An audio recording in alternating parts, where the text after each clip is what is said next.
Next 9 news. स्वागत है आप सबका हमारे चैनल में एक बार फिर से। आज हमारे बहुत ही खास कार्यक्रम किस्सा राजनीति का में लेकर आए हैं। आज ये किस्सा उत्तर प्रदेश की राजनीति से जुड़ा किस्सा राजनीति का। इस शो में हम आपको हमेशा हर बार की तरह जो दिखाते हैं कि कैसे राजनीति में राजनीतिक चेहरे जो हैं अपने परिवार को लेकर भी कई बार ऐसी टिप्पणियां करते हैं जिसके बाद अपने पारिवारिक पार्टी को छोड़कर वो मुसीबत में घिर जाते हैं।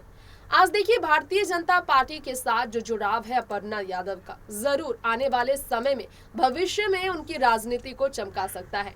2024 में अगर भाजपा ही फिर से लौट कर आती है तो जरूर अपर्णा यादव के लिए फायदा होगा, क्योंकि विधानसभा चुनाव 2022 में ना तो उन्हें टिकट मिला, ना ही राज्यसभा को लेकर कोई भी ऐसे फैसले लिए गए जो कि अपर्णा का कदभार बढ़ाएगी। अब सिर्फ और सिर्फ उन्हें इंतजार है, देखना जाए तो सिर्फ लोकसभा चुनाव 2024 का, जहां अपर्णा को फिर से टिकट मिलने की उम्मीदें हैं। सपा में जब उन्हें टिकट मिला था तो सपा में अपर्णा यादव की हार हुई। जब भारतीय जनता पार्टी की नेता रीता बहुगुणा जोशी ने उन्हें हराया, रीता के खिलाफ बोलने की बजाय अपर्णा ने उनकी तारीफें की। तभी से ये चर्चा होने लगी थी कि मुलायम सिंह यादव और अखिलेश यादव के साथ समाजवादी पार्टी में अपने राजनीति को आने वाले भविष्य के समय देखना वो नहीं चाहती हैं। वो नहीं चाहती हैं कि भविष्य में उनकी राजनीति सपा के साथ जुड़ी रहे। अपर्णा जानती है कि वो उनके पति प्रति कभी भी राजनीति में नहीं आएंगे। इस पर भी उन्होंने टिप्पणी की। तो वो किस्सा आज हम आप सबको सुनाएंगे जब अपर्णा ने अखिलेश के हर फैसले पर आंख बंद करके विश्वास किया और अखिलेश ने उनके साथ विश्वासघात किया। ये भी उन्होंने बताया बीजेपी ज्वाइन करने के बाद कि उनके काम को कभी भी तवज्जो नहीं दिया गया, उनके काम को कभी नहीं सराहा गया। बिना विधायक बने ही उन्होंने इतना काम किया था। अगर उनके भाई अखिलेश भैया ये देखते, उनके जेठ जी ये देखते तो जरूर उन्हें सम्मान देते, लेकिन सम्मान नहीं मिला।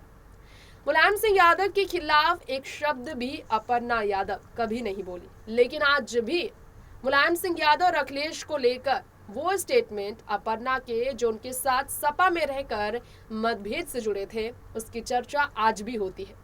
अब आजमगढ़ में लोकसभा उपचुनाव की टिकट के लिए डिंपल का नाम जोरों शोरों से चर्चा का विषय बना है और रामपुर में आजम खान के बेटे अब्दुल्ला के नाम की चर्चा है। हालांकि अभी तक मुहर नहीं लगी कि उन्हें टिकट दिया जाएगा या नहीं, लेकिन अखिलेश और मुलायम सिंह यादव के हर फैसले का कभी समर्थन करने वाली अपर्णा की वो बात आज भी याद आती है, क्योंकि योगी जी के साथ आज वो भले ही अपनी राजनीति को आगे बढ़ा रही हो, लेकिन इसके बावजूद भी बीजेपी उन पर पूरी तरह से फिलहाल विश्वास करने को तैयार नहीं।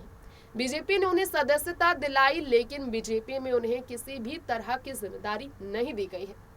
इसके बावजूद अपर्णा बीजेपी के साथ मिलकर सपा के खिलाफ हर तरह से आवाज उठाने को तैयार है। अपर्णा कैसे वक्त के साथ बदली है, कैसे यादव परिवार के साथ निजी संबंध तोड़ने के फैसले के बिल्कुल वो खिलाफ रही है और राजनीति में यादव परिवार के साथ कभी भी साथ खड़े रहने को लेकर अपर्णा साथ नहीं रही। जानिए इसके लिए एक खास रिपोर्ट में अपर्णा के स्टेटमेंट्स। हाल ही में भारतीय जनता पार्टी में शिवपाल सिंह यादव की एंट्री को लेकर अपनी तरफ से बात करती नजर आई थी अपर्णा यादव। अपर्णा ने कहा था अगर शिवपाल भाजपा में आना चाहते हैं तो उन्हें भाजपा के अलाकनामा से उन्हें बात करनी चाहिए। ऐसे में भारतीय जनता पार्टी पर मेहरबान अपर्णा बीजेपी की तरफ से बगैर किसी पद को लिए खड़ी है। आज भी बीजेपी के साथ योगी मोदी की भक्त बनकर स्टार प्रचारक पार्टी की वो बनी है। ऐसे में अपर्णा मुलायम अखिलेश का साथ छोड़ने पर डिंपल यादव, जिन्हें आजमगढ़ से सीट मिल सकता है उपचुनाव लोकसभा उपचुनाव के लिए बताया जा रहा है, उनसे बिल्कुल अलग एक इंटरव्यू देती नजर आई थी, जिसकी चर्चा आज हो रही है। जी हाँ, यहाँ आप सबको बताना चाहेंगे अखिलेश यादव को लेकर अपर्णा का ये स्टेटमेंट। अगर आपको मालूम हो तो अपर्णा ने एक बार कहा था भैया जो करेंगे वो अच्छा करेंगे, मैं उनके साथ। अपर्णा ने कभी ये कहा था जब वो बीजेपी नहीं सिर्फ और सिर्फ अखिलेश यादव के साथ। अपर्णा ने कहा, वो हमारे बड़े हैं, जो भी करेंगे अच्छा करेंगे, वो मेरे लिए कैंपेन भी करने आएंगे।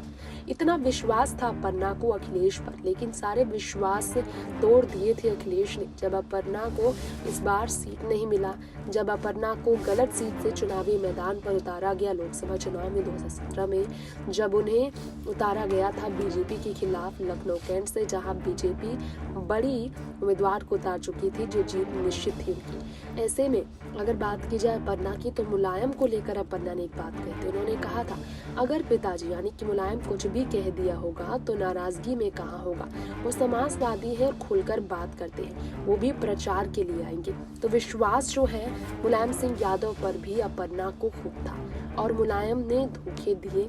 अपर्णा बाद में अपनी बात बदलती नजर आई। अखिलेश और मुलायम से भी बेहतर योगी जी को वो अपना फेवरेट मुख्यमंत्री मानती है।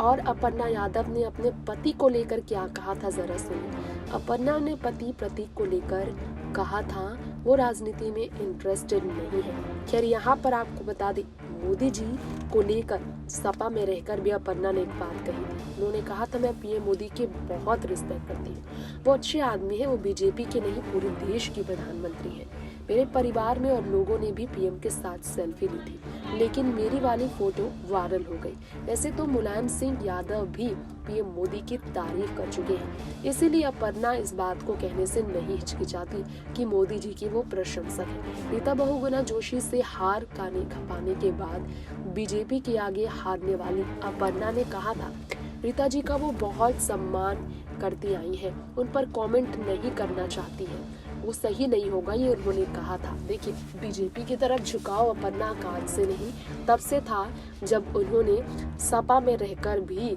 सपा के साथ खड़े रहकर भी बीजेपी की मजबूती देखी। उन्होंने कहा, मैंने विधायक बने बिना बहुत से काम किए, लेकिन उन्होंने कुछ नहीं किया।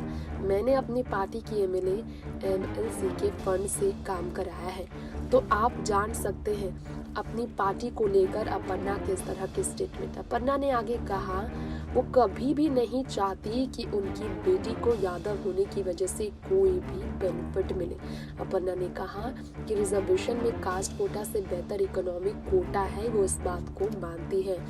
और वो जब पढ़ रही थी लोरेटो में, तभी सपा और बसपा के धरने प्रदर्शन को देखकर सोचती थी ये हो क्या रहा है। मतलब मुलायम और अखिलेश के साथ झगड़े पर अपर्णा का फिर से खुलासा हम आपको इसलिए बता रहे हैं क्योंकि अपर्णा लगातार बीजेपी के साथ बने और अपर्णा अपने परिवार से रिश्ता भी नहीं तोड़ना चाहती।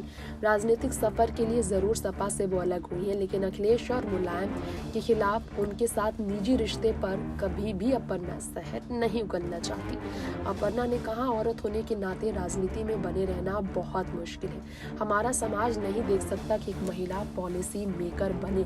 ये बात उन्होंने इसलिए भी कही थी क्योंकि अखिलेश यादव ने उन्हें बड़ी जिम्मेदारियां नहीं सौंपी। कभी पार्टी में रहकर भी उन्हें ऐसा कोई भी फैसला लेते हुए नहीं देखा गया। आपको ये बताना चाहेंगे, सपा की तरफ से हार पाने के बाद आज अपर्णा यादव को अगर आपने देखा होगा तो अपर्णा डिम्पल को लेकर, आजम को लेकर भी खुलकर बात करती है। वैसे आपको बता दें कि अयोध्या में जिस तरह से सीएम योगी का दौरा चल रहा है, अपर्णा को बुलाया नहीं गया, फिर भी अपर्णा नाराज नहीं है। राम जानकी एवं साईं मंदिर को लेकर अपर्णा आशीर्वाद लेने लखनऊ पहुंची थी। अगर योगी जी पहुंचे थे अयोध्या तो वो पहुंची लखनऊ। लखनऊ से उनका जुड़ाव वाकई में बहुत खास है। यादव परिवार की बहू बने रहने के लिए अपर्णा हमेशा हर तरह का स्टेटमेंट देती रहती है, लेकिन डिम्पल यादव अगर आजमगढ़ लोकसभा उपचुनाव में टिकट पाती हैं तो अपर्णा उनसे भिड़ने के लिए भी तैयार है, लेकिन मुलायम के खिलाफ अपर्णा जाने के लिए तैयार नहीं। अखिलेश से उन्हें शिकायतें रही है, लेकिन अपर्णा को मुलायम सिंह यादव से कभी कोई शिकायत नहीं रही है। यह बात उन्होंने कई तरह से अपने स्टेटमेंट में साबित भी किया है। नेक्स्ट 9 न्यूज़ रूम से तृप्ति की रिपोर्ट।